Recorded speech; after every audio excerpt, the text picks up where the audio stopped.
నమస్తే. BBC on TV. నేను రాంబాబు. శ్రీకాకుళం జిల్లాలో ఉన్నటువంటి లావేరు మండలం ఏదైతే తామాల గ్రామ పంచాయతీలో కుటుంబ ఆస్తి వివాదం అయితే మాత్రం ఒక ఉధృత స్థాయికి అయితే వచ్చినటువంటి పరిస్థితి కనిపిస్తుంది. ఏదైతే తల్లి ఆస్తికి సంబంధించి ఇద్దరు కుమారులు చేస్తున్నటువంటి దౌర్జన్యం ఏదైతే ఉందో దానికి సంబంధించినటువంటి నేడు ఆ భూ వివాదంలో అయితే మాత్రం తల్లి మీద దాడికి దిగారు. కొడుకు కోడల చేతిలో దాడికి గురై హాస్పిటల్ అయితే చికిత్స పొందుతున్న నేపథ్యం అయితే కనిపిస్తుంది. ఈ విషయంపై వాళ్ళు బీబీసీని ఆశ్రయించారు. దీనిపైన అసలు ఏం జరిగింది, ఎందుకు ఇటువంటి దాడికి తండ్రి కొడుకులు తల్లి మీద దిగడం కారణాలు ఏంటి అనే పూర్తి వివరాలు మనం అడిగి తెలుసుకొని చేద్దాం.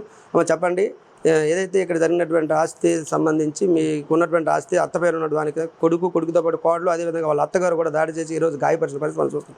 అసలు ఎందుకు జరిగింది అంటారు? దీనిపైన కుటుంబ కలహాలు ఇంతకు ముందు ఉన్నాయా లేదనుకుంటే ఓన్లీ ఆస్తి కోసం అండి. ఇంతకు ముందు అయితే మాకు ఏ గొడవలు లేవు. ఆస్తి గురించే గొడవలు.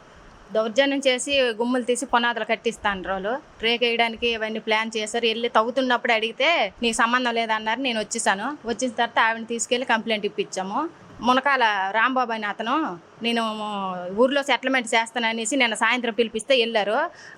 గాలివాన రావడం ఇంటికి వచ్చాను. మళ్ళీ ఉదయమే వెళ్ళింది 7 గంటలకి. అతను లేడండి. తిరిగి ఇంటికి వచ్చేస్తుంటే వాళ్ళు దాడి చేసి ఆవిడని ఇష్టం వచ్చినట్టు కొట్టిస్తారు. ఎవరు లేరు ఊర్లో, బయట ఉన్న వాళ్ళు ఎవరు అడ్డుకోనరు. ఇది మధ్యనేమో జుట్టు గట్ట ఈడ్చుకెళ్ళి చెయ్యి వెనక్కి ఇరిసేశారు, కడుపులు తండిస్తారు ఆవిడకి. ఎందుకు అసలు తల్లి పేరున ఉన్నటువంటి ల్యాండ్ కోసం కొడుకు అదేవిధంగా మీరు పోరాటం చేయాల్సింది పోయి ఆవిడ అత్త వాళ్ళ కుటుంబ సభ్యులను కూడా వచ్చి ఇప్పుడు దాడి చేశారు కదా. ఎందుకే భూమి ఎవరి పేరు మీద ఉంది? అసలు తల్లి సంపాదించిన భూమేనా లేకపోతే ఇంకా ఉన్నటువంటి కొడుకు సంపాదించుకున్న భూమి? కొడుకు సంపాదించిందండి. అతను 25 సంవత్సరాల కిందట ఇంట్లోంచి వెళ్ళిపోండు. మేము మాకు పెళ్ళి అయితాడికి అతను లేడు. అతను వెళ్ళిపోయిన తర్వాత మేము కొనుక్కోనము. మేము వాళ్ళ ముసలోళ్ళు ఇద్దరిని మేమే పెంచి పోషిస్తాము. కష్టము సుఖము ఇద్దరికి సొగరు. ఇద్దరికి 3 రోజులకి బాగోదు. వాళ్ళని బాగు చేసుకొని వాళ్ళు కనిపెట్టుకొని మేము ఉంటాము.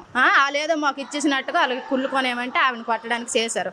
వాళ్ళ ఆవిడకి అతనికి గొడవ వచ్చినా ఈవిడనే కొడతారు. వాళ్ళకి ఎక్కడ ఏ సమస్యలు వచ్చినా ఈవిడనే చితకబోతారు. ఈవిని బాధడము మేము బాగు చేయడము. ఈవిని ఎప్పుడు పడితే అప్పుడే కొడుతుంది. అలా భార్య ఉంది వెనక ఆవిడ వాళ్ళ అమ్మ ఇద్దరు కలిసి కొట్టేశారు. ఇవాళ ఈడ్చుకెళ్ళి ఈది మధ్యలో జుట్టు పట్టుకొని ఈడ్చుకెళ్ళి కడుపులో తన్నేసి ఇష్టం వచ్చినట్టు బాధేసి చెయ్యి వెనక్కి ఇరిసేశారు ఆవిడకి. సార్ చెప్పమ్మా, అదే ఇప్పుడు ఈ భూ వివాదం పైన ఆల్రెడీ పోలీసులు ఆశ్రయించారు కదా. పోలీస్ స్టేషన్లో దీనిపైన మీరు ఫిర్యాదు కూడా చేసినట్టు పరిష్కారం. మరి ఫిర్యాదులో పోలీసు ఎటువంటి యాక్షన్ తీసుకున్నారు? ఈ గొడవ ఎందుకు జరిగిందంటారు? మరి పోలీస్ స్టేషన్లో ఈ గొడవ ఉన్నప్పుడు ఈదిలో ఎందుకు తగ్గమైందో అసలు మీరు అక్కడికి ఎందుకు వెళ్ళారు? లేదా వాళ్ళే వచ్చి ఈవిడ ఇంటి మీద దాడి చేసి ఇలా చేశారంటారు? లేదండి, మేము పోలీస్ స్టేషన్లో ఫిర్యాదు చేసాము. ఫిర్యాదు చేసిన తర్వాత మునకాల రాంబాబు అనే వ్యక్తి మేము ఊర్లో నేను పెద్ద మనిషిని, నేను సెటిల్మెంట్ చేస్తానని నేను సాయంత్రము ఫోన్ చేసి మమ్మల్ని రమ్మండు. నన్ను వద్దన్నాడు. వీళ్ళిద్దరు వెళ్ళారు, భార్యాభర్తలు ఇద్దరు పోనీ వెళ్ళారు. వెళ్తే అప్పుడు అతను కనబడలేదు. 5 నిమిషాల్లో మాయ అయిపోండు. కనబడకుండా వీళ్ళకి దాగుడు పండు. మళ్ళీ ఉదయం వీళ్ళు వెళ్తే వీళ్ళు కొట్టారు. వాళ్ళు ఏ ప్లాన్తో ఉన్నారో మాకు తెలియదు. మరి ఈవిడనైతే కొట్టడానికే పిలిపించాడు అతను మాత్రం. గతంలో మీకు ల్యాండ్కి సంబంధించి వివాదంలో ఎవరైతే పెద్ద మనిషి అనే వ్యక్తి ఉన్నారో అతను ఇన్వాల్వ్ అయ్యారో అక్కడ ఏవే ఫోల్స్ పాదడానికి మా పైన దాడి చేయించడానికి ఆయన ప్రోత్సాహం ఉందనేది మీరు గతంలో నుంచి చెప్తున్నట్టు పరిస్థితి. అసలు ఆయనకి ఏంటి సంబంధం? ఈ తల్లి కొడుకులు సంబంధమో తెలీదు. ఇంతకు ముందు నేను అక్కడ పోల్ చేస్తానంటే నన్ను అడ్డు పెట్టినాడు అతనేనే. పెద్ద గొడవలు జరుగుతాయి, నువ్వు ఆ జోలికి వెళ్ళొద్దని నన్ను హెచ్చరించాడు.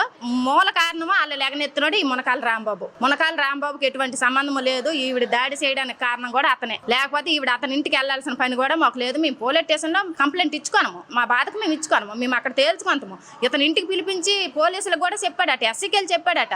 ఎస్సీ గారికి చెప్పి నేను తేల్చేస్తాను అన్నాడట. తేల్చేస్తానని అతను ఇదిగో ఈ పరిస్థితిలో మమ్మల్ని దించాడు.